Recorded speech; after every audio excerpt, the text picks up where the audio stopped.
out there in Phoenix, Arizona. Yours truly, Mark Mancini in Los Angeles. First things first, Kip. How are you, and how can people get a hold of you?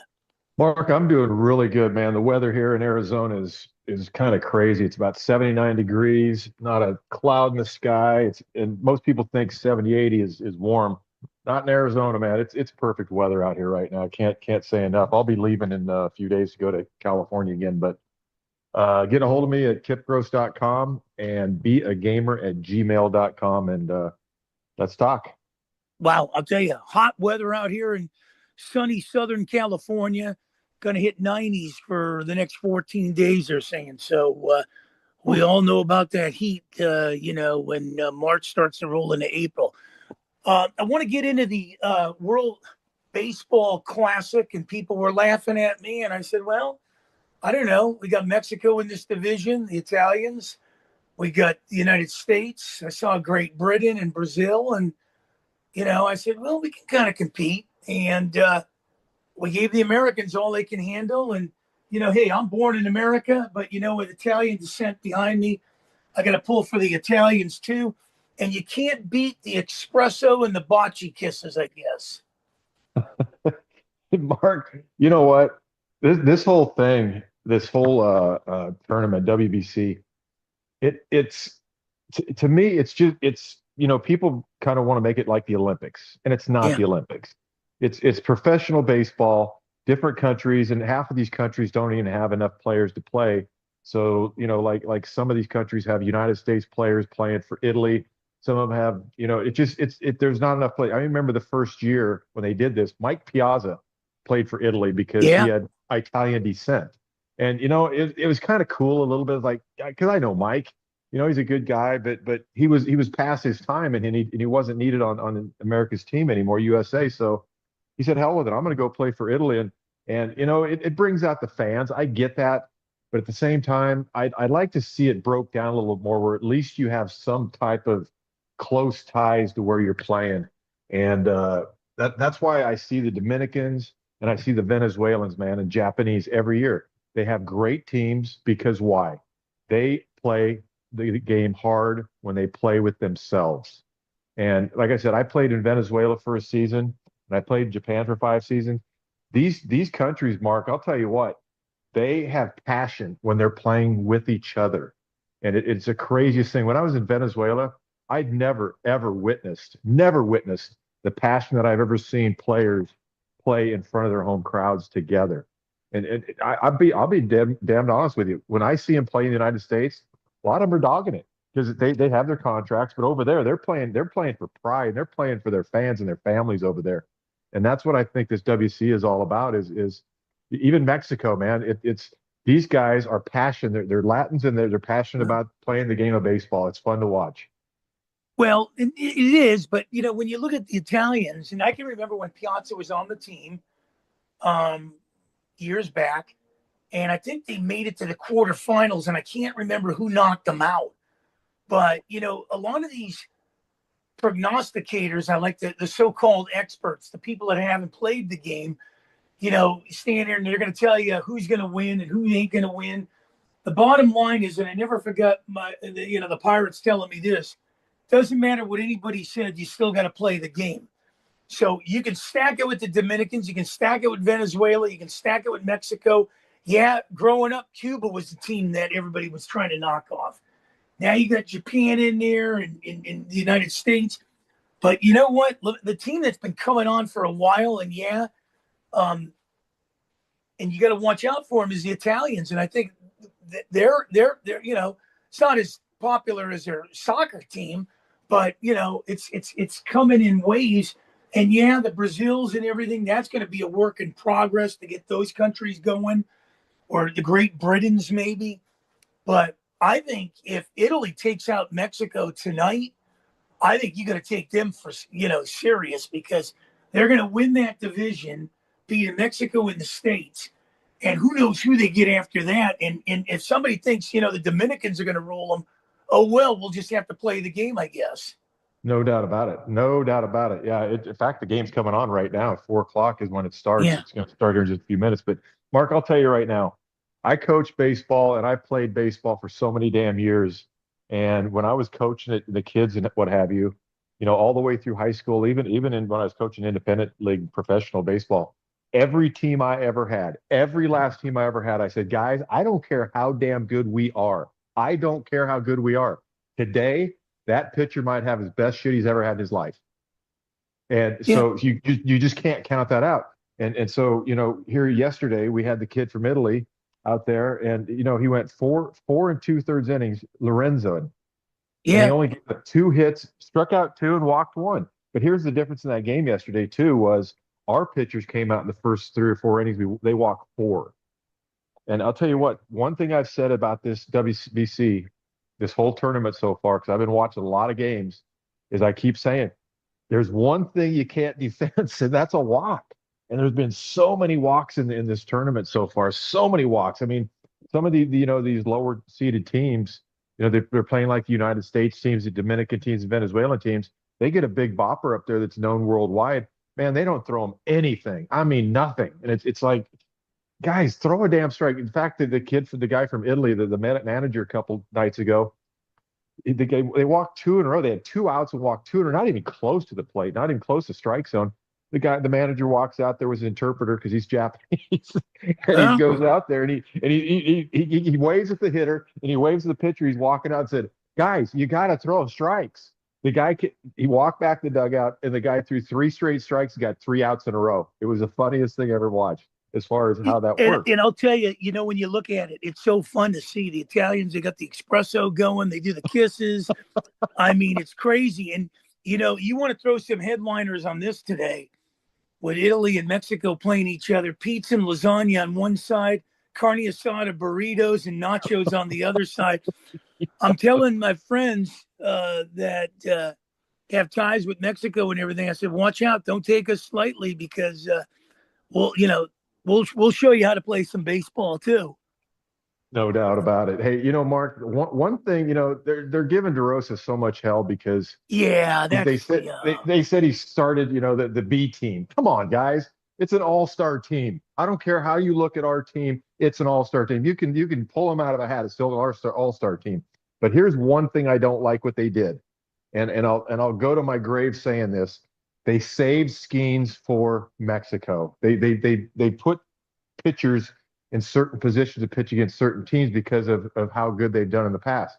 I'm not a believer in that. Start your one, start your two, start your three, start your four. You're all professional baseball players. Now you're telling your team is Skeens is my best pitcher.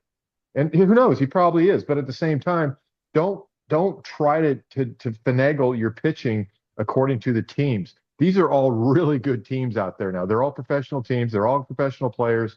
And it's you can't just go out there and say, okay, I'm gonna save this guy for that team. And then the next thing you know, he's yeah. not there anyway, so who cares? Start Well, him how you should start him, like I you do in the like big league. Mark DeRosa. I've always liked him. I like his Yeah. style. I liked him as a player.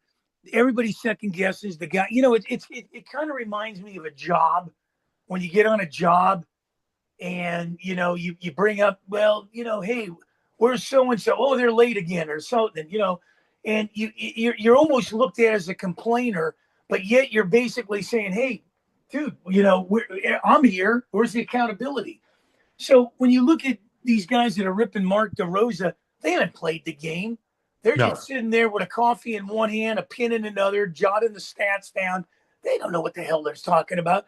And he's going to try to make everybody happy. The whole thing with Cal Raleigh and Rosarena or whatever. I mean, he's trying to quell that thing. I mean, there's a lot of pride, like you said, here at stake, and I think it's just unfair. And then not only to throw all that in the mix and who you're going to make happy, because you're not going to make anybody every day happy about what you do. You got Tarek Skubal over there that's wondering, well, should I pitch or should I go back and save my arm? Because, hey, listen, I'm on arbitration here, or Yeah. I'm trying to get a big payoff. I don't want to get injured. And you can't blame him. You can't No, blame I you don't can't blame blame him. him one bit for doing what he's doing. The only problem is you should have said it earlier. Hey, you know what? I'm just gonna stay for one game. I'm out of Well, here. the damn Tigers should have stepped up to the plate and said, let's take care of the guy. I don't know. That's what I mean about this lockout and everything. We talked about it last time. There's going to be a lockout, no doubt about it. If somebody thinks there isn't, man, you haven't been out, man. You've been hibernating for quite a while because The players ain't going to give in on this thing. And I'll tell you that, getting back to the two guys that have carried Italy, those two guys in Kansas City have carried Italy. I mean, it's just amazing boy, the shot that guy Caglione hit, I mean, was unbelievable. That thing, I think that thing is somewhere in Dallas right about now. Well, he had one hell of a game, that's for sure. 2 for 2 with what do you have? Or 3 runs? No, he had three at Yeah. bats, two RBIs and 2 hits, and a couple runs scored too. That's a hell of a game. Mark, it was the whole game yesterday. For me, I want the United States to win. Don't get me wrong, but at the same time, it's baseball, man. It's baseball. This isn't hockey. This isn't Yeah. football. This isn't basketball where you got to have the greatest players on your team to win. Man, that one day out there, like I said, that pitcher might have his best shit he's had in his life, and now these hitters might see the ball a little bit better today, and now the USA is like, yeah, they're not that great. Let's just go out and Right. have fun today. And next thing you know, it's 8 to fucking nothing. Yeah. Hey, let me ask you, spring training, when it'll be 2 weeks from tomorrow, or if you want to really be precise, 2 weeks from tonight, the Yankees open the season against the San Francisco Giants in San Francisco. So I'm looking at it and I'm saying the Pirates are 12-6, great spring, like last year. You want to get out of the gate. A lot of people say, well, it doesn't really matter spring training. Let me tell you something. You played the game 12 years, Kip. Uh, to me, it means something because it's the whole mindset, setting yourself ready for the season. And if you go in there and you've only won 3 games and lost 12, and you think you're going to turn that light switch on overnight, oh, well, okay. The Giants are sitting 12-2 right now. Yeah, it doesn't mean anything, but 12-2 to me is pretty damn impressive. Mark, I don't care. I don't care where you're playing the game of baseball. When that game's over, you want to see a W on the scoreboard. You do. And your clubhouse isn't quite as peppy. Even in spring training, it's not quite as peppy when you lose that game. Yeah, earlier in the season, early in spring training, I get it because you got guys got one at bat and they run in the clubhouse and get dressed, do their thing, go golf and whatever. But now, as you're late in spring training, man, it's hey, we're trying to put this thing together because one thing I've always said about on this podcast is winning is you want to win because it becomes a mindset. It's not just something where, okay, yeah, we won today. Hoo, hoo, hoo. No, no, no. Yeah. If you start winning and start winning, now you start believing. Your whole team starts believing that we can win. And then you start the season, you do the same thing for a few series. It's like, wow, you know what? We've got something special here. And that's kind of how it works in baseball. Football, not so much. Basketball, definitely not. And hockey, the same way. You got to have great players to win. But baseball, no, you don't. You just got to have Yeah. a team. You got to have a team out there that wants to work together. Hey, I wanted to get in this. I thought about talking about this. 12 years in the bigs, the cities. Let's talk about Cincinnati. The life in Cincinnati after a ball game, quite different than the other stops he made in baseball, but small town. I don't know if it reminds you of Nebraska a little, but it's you're not going to get the big flavor of the New York, Chicago's, and LA's, but playing and living in Cincinnati, it had to be nice. It's always nobody ever gets into the talking about that, and I figured, you know what? Let's get into that, and we might not finish this whole thing about your stops, but at least we can reflect on the days in Cincinnati and the lifestyle and how it was, and the years you were there. Mark, when I got traded to Cincinnati, at first, I actually this is no doubt, I'm 100% truth. When I got traded from the Mets to Cincinnati, I hadn't got to the big leagues with the Mets yet. I was in AAA, right? Right. And at that time, they had Dwight Gooden, they had Bobby Ojeda, they had, I mean, the whole Ron Darling, they had Did a clo- Fernandez. it was ridiculous. It was a crazy, crazy 5-man rotation. And then you got the bullpen. You had Orozco, you had McDowell, and you had. I mean, it was crazy. The whole pitching staff. So I get traded to Cincinnati, and I'm like, I actually had to get on and find out who was on the team. I didn't know. I had no idea who the pitchers were because I never paid attention to the pitchers when I was playing because I never had to face them. But I get trained. I'm like, okay, who the hell's on this team? Next thing you know, it's Tom Browning, Armstrong, Danny Jackson, and I'm like, okay, whatever. So then I go to spring training over there. It was a lockout year, and so it was a shortened spring training.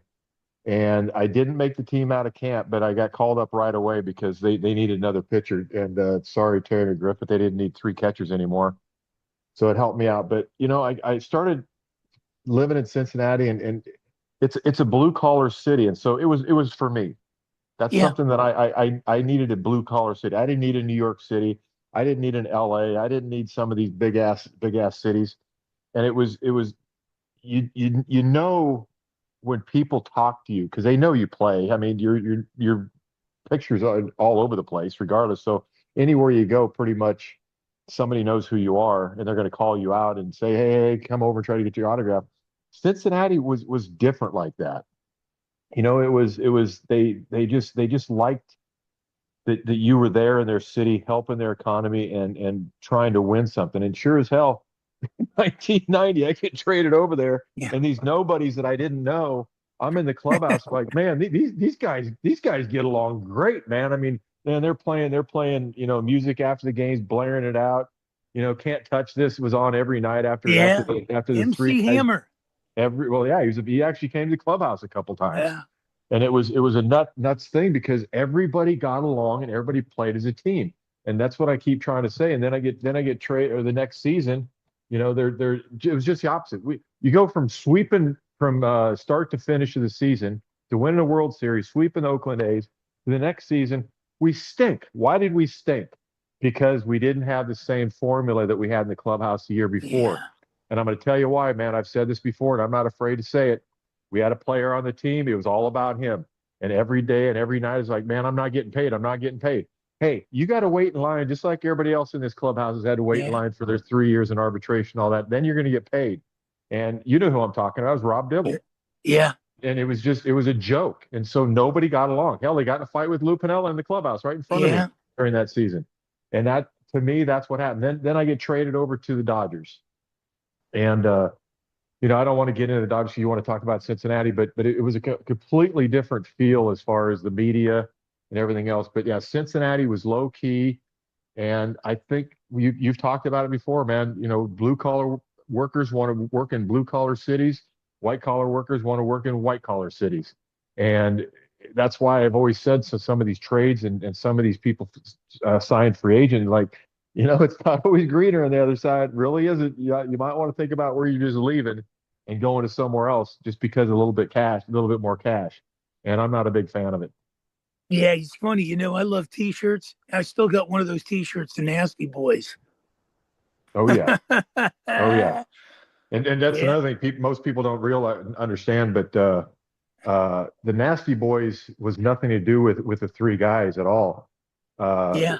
Tim Liana was on the team. He came over with Lou Piniella in the Rule 5 draft from the Yankees organization, and he had a knuckle curve. And when that thing was on, it was nasty. And so guys started talking about early in the season, man, lava, man, that pitch is nasty. Next thing you know, that's how they got the moniker the Nasty Boys. And God Yeah. rest his soul, Tim Lyon, he passed away about a bunch of years ago in Vegas. He rolled his car and died. Uh, But yeah, but that's amazing because when you get into a city and you brought some interesting things up, and I know we're gonna have to continue this, but when you break camp and you get called in, and I guess it's one of those things, you know where it's going. You just, it's unless they're playing, pulling your leg, but you kind of know where it's going. And then you get in the car and you're kind of driving and you're thinking to yourself, I mean, this is just me putting myself in that position is, shoot, man, I got to get back to the drawing board. How do I get? And I don't know if it's putting more of an onus on yourself, more so than, put it behind and let's get right back to work because being a major league baseball player, I asked this when I talked to the Pirates, and I try to figure this whole thing out. Is how do you keep that morale up a whole year? They go, you just never get too high and you never get too low, and it's like anything. Sometimes you're going to put the pressure on yourself. How did you handle that? Basically, coming out of there knowing that you weren't breaking camp with the Cincinnati Reds that year.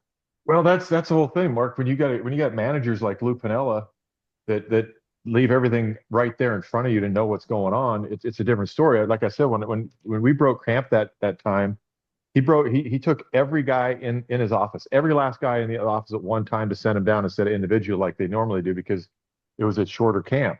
We're all sitting there, and he tells us all, "Hey, just want to let you all know, appreciate it. It's a short camp, not a lot we can do, but we're going to send you out right now, and so you guys can get your work in and do your thing." And then everybody gets up to leave, and Lou and Steamer, Stan Williams, who was pitching coach at the time, God rest his soul too. They said, "Kip, stay here. We want you to stay here." And I'm like, "Ooh, what's this all about? Am I released?" Yeah. I'm thinking, "Oh, this can't be too good." So everybody leaves the room. They said, "We just want to let you know that we needed to carry three catchers. Otherwise, you'd have made this team. Not a doubt about it, you'd have made this team with what you did in camp already." And I'm just like, I'm thinking to myself, is this good to know or is this bad to know? I'm not quite Yeah. sure right now because it's like, man, I should be on that bus and headed to the airport, to go to Cincinnati, but no, I'm not. I'm gonna go to Nashville instead. But like I said, that's what Lou did. Lou was out up front with everything. I loved having Lou Pennell as a manager in the dugout, man. If you screwed up, he'll come right up to you right now and say, "Hey, Yeah. we're going to change this right now because next inning, I don't want you to do it again." Some Right. guys will say, "Come see me at the end of the game." Lou didn't do that. He's like, "Man, I don't want you to do it the next pitch. So I'm gonna let you know right now." And I respected that of Lou, and I think that's where a lot of respect came from Lou when he came to the Dodgers. I mean, to the Cincinnati Reds to manage that year in 1990. Yeah. And it And was then it was yeah. for people that are going to Nashville, I guess then here's your boarding pass. You go show up the next day in Nashville, and now you're trying to pick up the pieces and put everything that just happened behind you. That's got to be hard in itself, anyhow. Oh, it is. It is. I mean, just found out that, hey, I should be on the team and I'm Yeah. not. And why they tell me this, I don't know. But it's just one of those things, Mark. When you got to do your job, you got you're on another team now. You got to go do your job. Yeah, there's different people on the field behind you, but at the same time, you're still doing your thing. You're still doing the occupation that you want to do your entire life, and you still go give it your all and do what you have to do to try to win games. And that's the one thing that I really liked about Lou in Cincinnati was he preached win games. Let's win the game. We're here. Let's win the game. And like when I got to Tom of the Sorta, yeah, you want to win games, but he would do it a different Right. style. He'd come in moping and Jesus Christ, Jesus Christ, Yeah. holy shit, and it's like, dude, what's that all about? At least pick up a plate of pasta and throw it against the wall or something, man. Yeah. Yeah. Yeah. That's what that's I what mean, you can Lou. only get robbed, once in a year. You don't want to get robbed 365 days in a year. Right, exactly. And that's the difference with that's what Hey, I'm saying. Managers make a huge yeah. difference in a team because they keep together. He's your leader, man. He's your leader. He's the one Yeah. that's going to write Yeah. out the lineup every day, Well, and I'll he's the tell one you, that's going to make changes. part two of this we'll talk about next week, but I really want to get in, and we're up against it with about 3 minutes to go, and maybe we can continue it fast. Your Raiders have spent a lot of money, baby, trying to Yep. retool, and they have gone out and now I don't know what's going on with Max Crosby. The Ravens now have got Hendrickson. The Steelers have got some guys, but the Raiders are leading the pack of spending the most money. At least my NFC team, the Redskins, are doing some spending too. Yeah, they I just hope they spin it in the right way. That's the whole thing with the Raiders. They've never had a good track record. But I will say this, Mark, when Crosby got traded over last week to the Ravens, I told my son, I said, God, I know it's a bad move. It's in one side but you're going to get it draft picks on the other. But I said he hasn't been healthy lately. And Tucker said, well, they're kind of leaving him out because we stunk and whatever. My son is telling me this. And I said, but you got to be healthy. And next thing you know, he gets the trade was void because he didn't pass his physical. And I think, it happens once in a while, but you would never think Max Crosby, out of all people in the NFL, would fail a physical. I mean, it Yeah. surprised the hell out of me. It really, really did. I mean, yeah, he sat out, I get it, but he was hurt last year. And some of these injuries, they prolong and they hang in there. And next thing you know, hey, what happened? I'm glad he's back. I really am glad he's back. I wish we could have got those two draft picks, but I'll tell you what, two first round draft picks, I don't think is enough for Max Crosby, and when it's all said and done. But we'll see how it goes. Well, the But draft they is got in to spend money Pittsburgh right. next month. We'll find out with Mendoza, which you'll probably end up grabbing. Yeah. The guys you picked up are damn good, and it's going to be interesting to see them all mesh together. But man, oh man, Las Vegas, needs to do some more things with their sports teams other than have the showgirls. No doubt. They need a couple linemen, offensive linemen to protect the new quarterback we're going to get.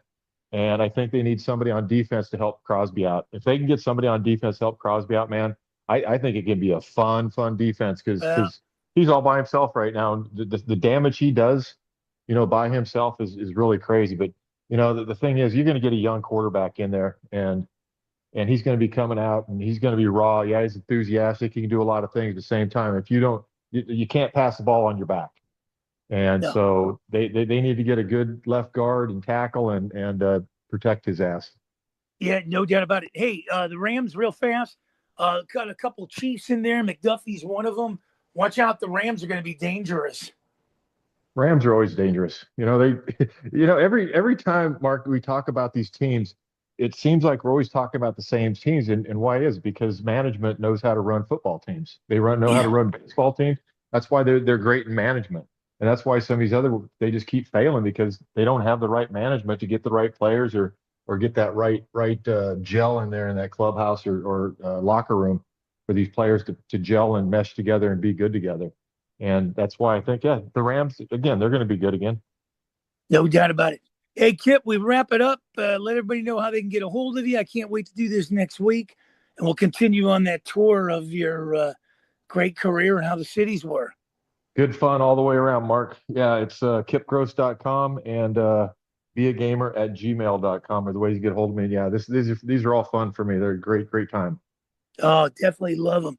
Hey, he's Kip Gross in Arizona. Yours truly, Mark Mancini in California. We'll touch base with you next week and keep your fingers crossed, guys. We're taking this to 300 stations. Till then, have a blessed